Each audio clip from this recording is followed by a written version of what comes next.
I'm the communications manager at In Defense of Christians. I'm here with Metin Rhawi. He is the head of foreign affairs for the European Syriac Union. We're just going to be going over what the situation in northeast Syria is happening, or what's going on there. And he's just going to give us a quick update about the situation. I'm just going to go ahead and start. Metin, can you give us an update right now? Yeah, I think we have a thank you first of all giving me this opportunity, of course, because of making my people's voice heard about the situation in Syria. What's been going on for a while now, the tension between the Turkish government, Erdogan, the president, and the self-administration in northeast Syria, is that it draw the attention to the limit where Trump, after a phone call, you know the story, of course, gave more or less the green light for Erdogan to enter Syria, and they start to shelling in different locations in Syria, in northeast part of it, like Qamishli, two of the neighborhoods, Syria and Rhawi, some casualties, 2 injured Syriacs, 1 martyred. Some other Kurds and Arabs, of course. I will not talk that much about this because I will focus mainly on the Syriac, the Assyrian, the Christian minority there. In Qabr Hewore, in Tiljihan, in Rotan, in Mala Abbas, in Derik, Hasaki and Khabur region has been expelled from these shellings, but otherwise we can see in several places where had been shellings, where the civilian lives, not on military bases or military checkpoints, but randomly grenades and shootings from tanks from the other side of the border from Turkey right into Syria. So obviously you can never decide who to hit in this sense. When it comes randomly, people are out. What we can see that there is a lot of, or the majority of Syria and Gharbiye has left their houses, some of them further into Qamishli to positions or locations that is a bit more far away from. And we know a lot of them are already refugees or internally displaced peoples, and so that population is already heavily not native to the area, correct? Correct. I mean, a lot of the people from the Khabur region, the river Khabur region, where our people came from Simele in Iraq. They call themselves Assyrian, belonging to the Assyrian church. They resettled there from Simele in 1933 after the massacre there. And now when the Khabur region was attacked by Daesh and then later on liberated, very few of them returned back. So they are internally displaced, and a lot of them went out to Canada, to US, to Australia and Europe, some of them as well, but the rest who didn't have the opportunity to migrate abroad end up in Hasake or in Qamishli. So it's some of them already are, yes, as you say, they are internally misplaced. Yes. All right, so right now, so we know right now confirmed 6 Christian civilians have been killed. There have been some unverified reports of attacks on churches. Do you have any information in regards to that, or can you confirm or any comments? I've asked specifically about that as well because we got it was spread out as a news. First of all, we thought it was a fake news because we could not confirm, but later on when we got hold of people in that village, it was that it happened. The church was not destroyed, but there is a rocket or something in the building, hit the building from the outside that didn't explode the church. As far as I know, the church has not been damaged, but there was an attack. And mainly because of close to the church, there was a checkpoint or whatever. So this one, what we have heard, but as I try to explain, the shellings from the Turkish side have already hit several houses of Christians and others, of course, Kurds, Arab as well, and injured some of them and martyred some of them also. Okay, thank you. So my follow-up question is I know in the United States here, we've seen a public outcry about the situation. Can you tell us a little bit about the international community, and as you know, head of the foreign affairs, what is the international community in your end? What are they doing, or what are their thoughts? As we understand this time, the attack from Turkey or invasion intentions from Turkey to Syria and soil and sovereignty is totally different from the last time when it was Afrin, as the case for over a year ago. Obviously, the international community has raised their voice through European Commission and commissioners, different European country leaders, political high-stake leaders, and senates and senators and congressmen.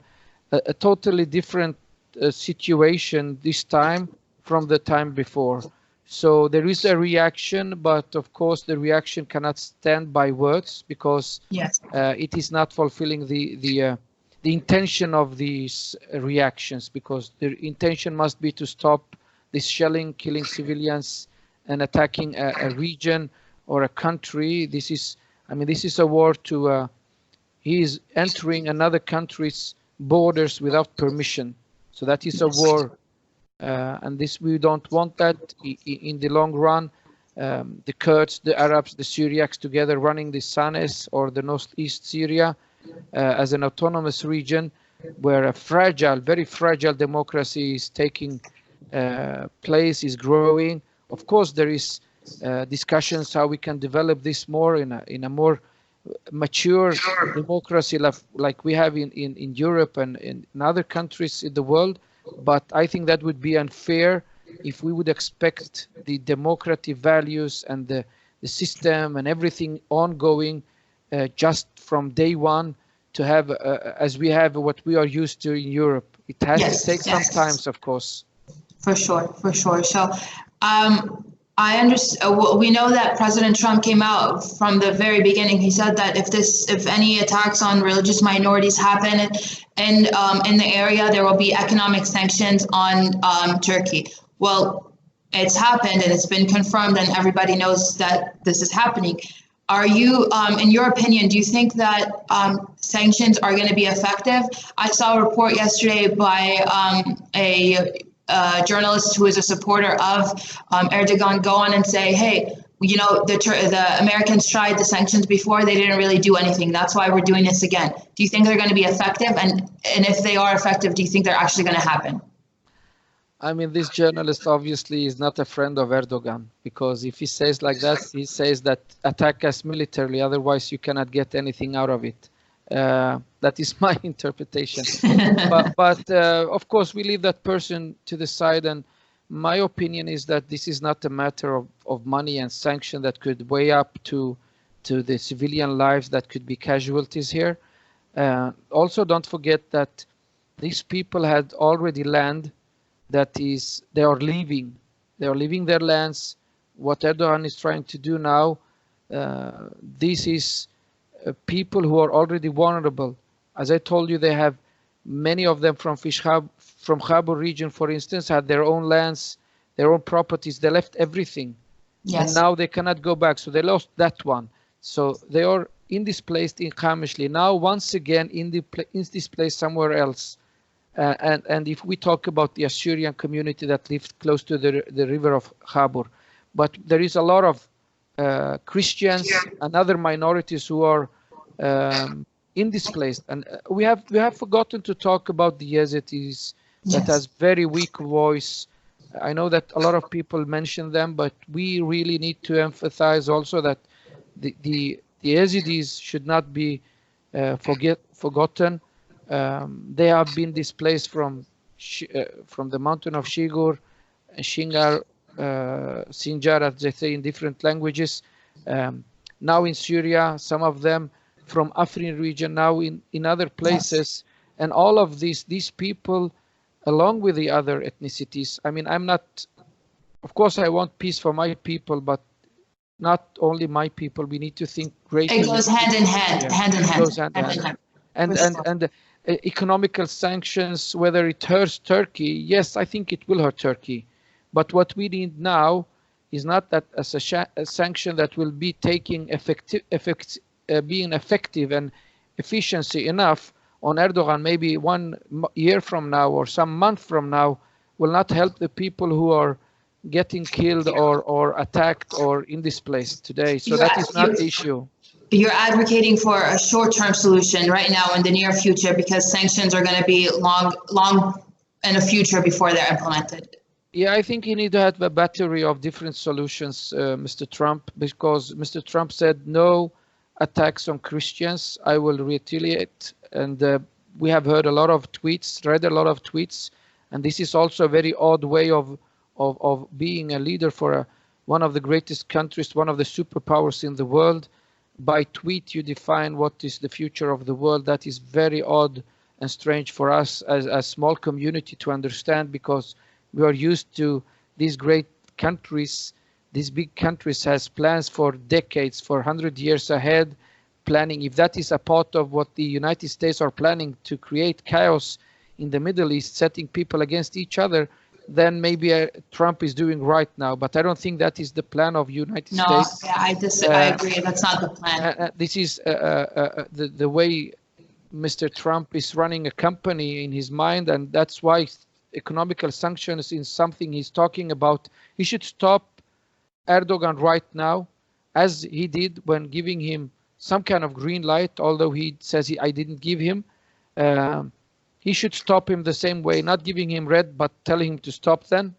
So we don't see these military interventions, because what we also can see is not military boots on the ground from Turkey. It's shellings from the Turkish side, jihadist groups who Mr. Trump really fear and want to, kill, to stop threatening the rest of the world.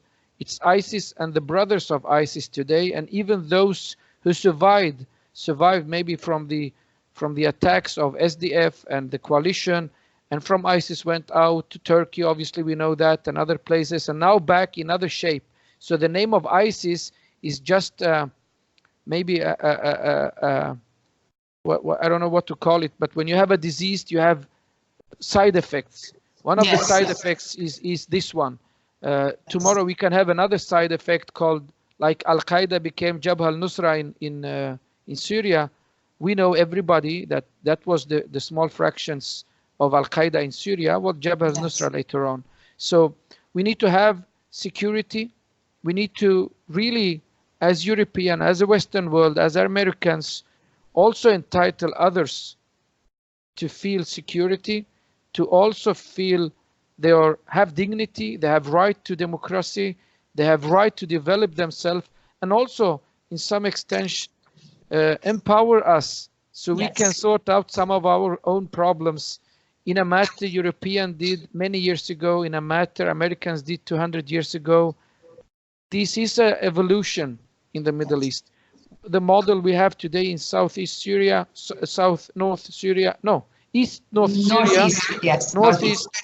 many combinations, sorry for that, is really something new to Middle East.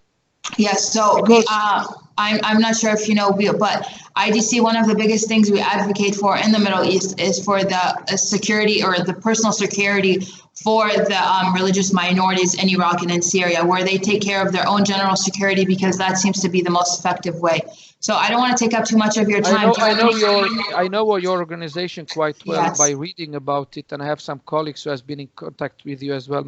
Myself personally have not had the opportunity to yet do that, but I know what you're doing, and it's really important that we emphasize we are all equal in this matter. We are humans.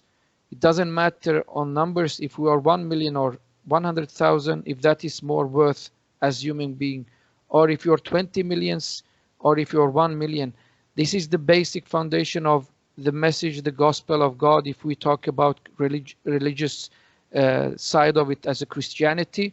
And I think also other friends who are Muslim will say the same thing, that in their Quran they don't pray, they don't preach about killing, and we need to trust them and believe them, but we need to see the reality. We need to see also, this is not something we should forget and be very clear of saying. We need to hear the religious leader in Islam telling this is not the right thing. Yes. This is not Islam. When Daesh does this, abandon them. Tell them this is not. Read a fatwa on them, not on killing infidels. Take it the other way around, because we need to have stability in the Middle East. And this is what is actually frightening Mr. Erdogan today. What's happening in Sanes is something totally new for the Middle East. Not necessarily meaning that everything is perfect there now. As I mentioned before, we have a lot of things we have to go through with. We need to define each other much better. We need to know how we can develop this new-born democracy, how we can feed it so we can really be the foundation of the Middle East for future. Yes. Well, thank you so much for your time, sir. I appreciate you getting on and speaking with us about this issue. I'm sure we can follow up in the next couple of days with any new developments. But again, I appreciate your time. Thank you very much for giving us the time, and thank you for the good work you're doing. Thank you, really sir. count Likewise. on organizations like you, but we know also that you are meaningful when it comes to lobby. But in the end, what is most meaningful is that your political leaders also listen to this lobby you are doing and takes actions, because by word you cannot love me. By action you can love me. 100%. I agree. Thank you so much. Thank you. Bye.